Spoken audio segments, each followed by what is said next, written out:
So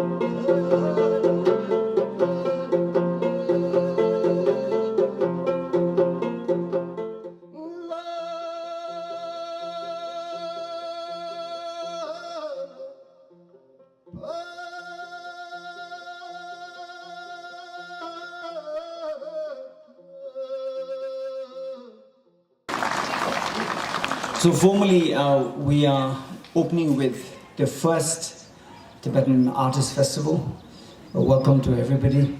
This is a great gathering here and also a celebration of Tibetan art and culture. So I'm going to introduce Tibet Rights a little bit, and that's one of the organizing committee this time, along with Tibet Rights, and they will, along with Tibet Fund, there will be someone else from Tibet Fund who will also introduce the organization. Tibet Rights was first founded in the year 2002 here in Dharamshala. That was the time my friend Thenam and I, we used to gather Tibetan artists, especially writers, together, and we used to do readings in the Tibetan Welfare Organization's hall. There was a wooden hall which is now destroyed and a new building has come about. So we used to do readings there, and we had very interesting kind of very cold, intimate kind of discussion. I remember Hajab Jimba, Lobsang Yishe, Sumshuki, Lugarjam, Tsitinja, and also writers from exile, Gyal Hasan La. Then we had Tundup Hadar, number of exile writers also together. We were doing the reading. We had a number of these sessions every 2 to 3 months. We used to have these kind of reading sessions, and it's much later in the year 2003 when we met Pujungla, who had great experience of publishing and editing, and he came about and joined, and we put together a great team of writing, publishing, editing, translation, and Pujung brought in that great skill in translating books, and we went into publishing. So today we especially remember the first group of Tibetan intellectuals who started and who set forth that path of providing intellectual leadership to the movement, and starting with, as I was saying, in Tibetan, historian Dawan Nurbula, Tibetan writer Jamil Nurbula, scholar Tetsringla, who is among us here today.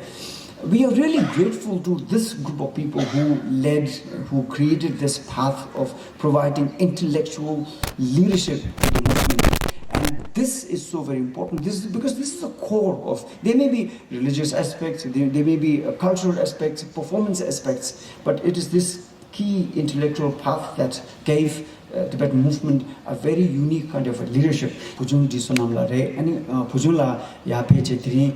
I want to dedicate this Tibetan Artists Festival to all my brothers and sisters who are living under Chinese occupation, particularly the artists, writers, filmmakers, and poets who continues to express their deep feelings, their thoughts and opinions about the conditions they are living under, particularly the very nature of Chinese occupation of Tibet, for which they continue to suffer harassment, imprisonment, torture, and sometimes even death. For them, we want to dedicate this festival to. So this is the first time we have Tibetan Artists Festival. This has been in working for a number of years, but for the first time we have been able to bring writers, singers, poets, musicians, artists, writers, editors, and also publishers. We brought them together in this great platform, first time at Tibet Festival, sponsored by Tibet Fund. And for us, it's not just this, celebrating Tibetan arts. This is a way to assume where have we come to, what are we doing, and how we are able to coordinate among ourselves and provide more articulate pronunciation of our cause and provide leadership to the Tibetan freedom movement. So therefore, this gathering here, although it on the outside with all the performances looks, a great celebration, but truly this is an introspection and a reflection, and to improve our coordination and better ways of working. And this truly serves the Tibetan freedom movement. It may look apolitical on the outside, but this is truly meeting of the minds and arts. Arts, if there is this deeper introspection, actually essentializes what a people and a culture does and how it thinks of itself. So therefore it has a great power to understand people and therefore articulate for the people around the world.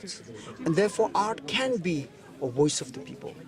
And therefore artists are usually feared by all dictators and power holders. Therefore for China, the leadership that artists, musicians, singers are providing to Tibetans inside Tibet are single largest threat to China. So therefore, many of the Tibetan artists, musicians, singers are jailed in Tibet because they are the voice of the Tibetan people.